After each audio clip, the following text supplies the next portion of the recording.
Welcome to another edition of Jeep 411. In this episode, we're going to show you the next series of upgrades to our Jeep Wrangler Sport S JL 4-door that we've been working on. So stay tuned.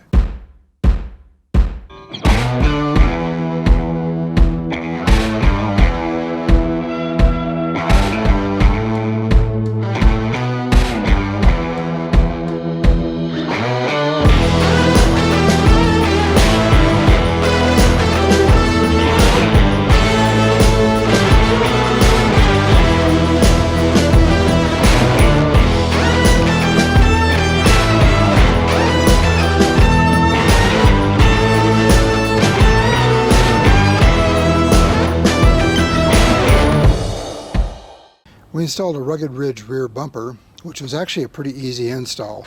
It's got some really nice features, including places for a couple of shackles and a hook built into the bumper, very sturdy mount, and a high lift jack support built into the bumper. This makes it really easy to jack up the vehicle with a high lift jack.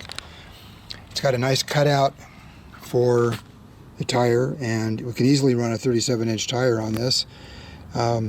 The most interesting part of this install, though, was a separate part, which is the Spartacus tire carrier.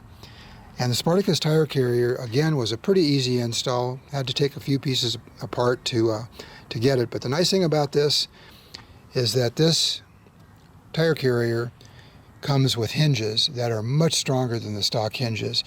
This will support the weight of up to a 37-inch tire easily. And we're going to probably try it with a 40-inch tire and see how it works. But again, it's really nice. One of the things I really love about this is that the tire carrier swings out when the door opens. So it's a one-piece tire carrier, and that's a really nice feature that we really enjoy.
The rock sliders were a very easy install.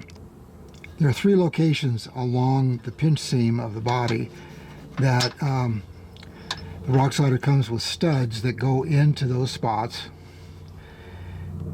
It makes for an incredibly simple install. All you have to do is put nuts on them. The bracket on the slider also uses an existing mount that has a nutsert. So you install one bolt, 13 millimeter, 10 millimeter. These are in 3 places along the rock sliders on each side, and it literally took about 15 minutes per side to install the sliders with 2 of us working on them. Really nice setup, really easy to install. The next step for our JL is to get out and test the Super Lift suspension, the King shocks, and the Nexen Rodian MTX 35-inch mud terrain tires on the same trail we tested the stock Jeep on, so we can get a good comparison. So that should be happening in a few days, and that video should be out in the next week or so. Thanks for watching, and hope you liked the video, and please share and subscribe, and we'll see you next time.